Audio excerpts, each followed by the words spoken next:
Order! Order! You are an incorrigible delinquent at times.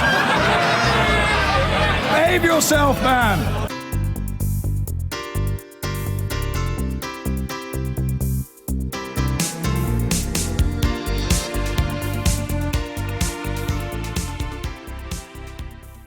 A plumber has won a legal battle to claim employment rights for self-employed workers in a case which could have implications across the so-called gig economy.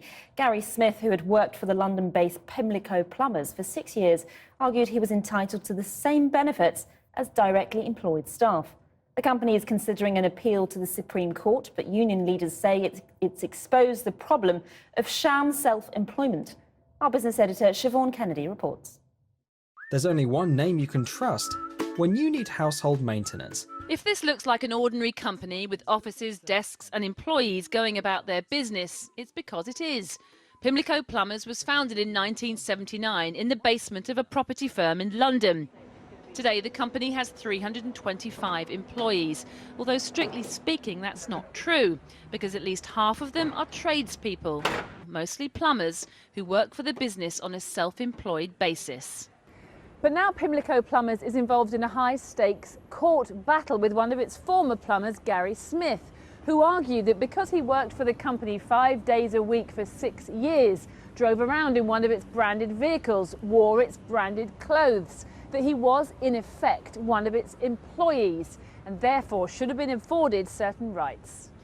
Instead, after Mr. Smith had a heart attack in 2010 and wanted to cut his hours, Pimlico refused. He took them to an employment tribunal claiming unfair dismissal and won. Today the battle went even higher to the appeals court, where Pimlico lost its case for the second time. In court it argued that the majority of plumbers at Pimlico are all self-employed and therefore have no workers' rights. But Gary Smith believed he was effectively an employee, which would give him full rights including sick pay and holiday pay. The court instead decided he should be classed as a worker with some protections, such as the right to the minimum wage, holiday pay and the right not to be discriminated against. The boss of Pimlico was unrepentant today.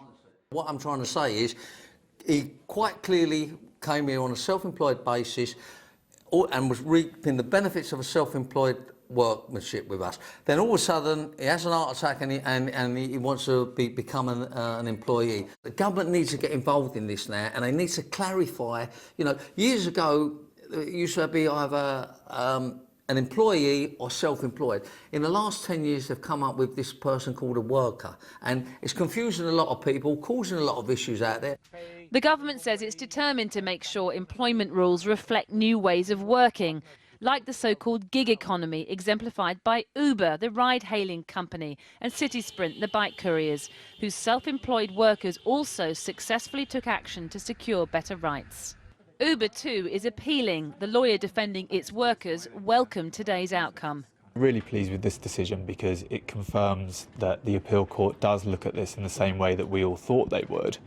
And that certainly the direction of travel for these cases is in the direction that we would hope, which is to support workers' rights. As for Pimlico, the job's not over yet. The company now says it plans to appeal again, this time taking its case all the way to the Supreme Court.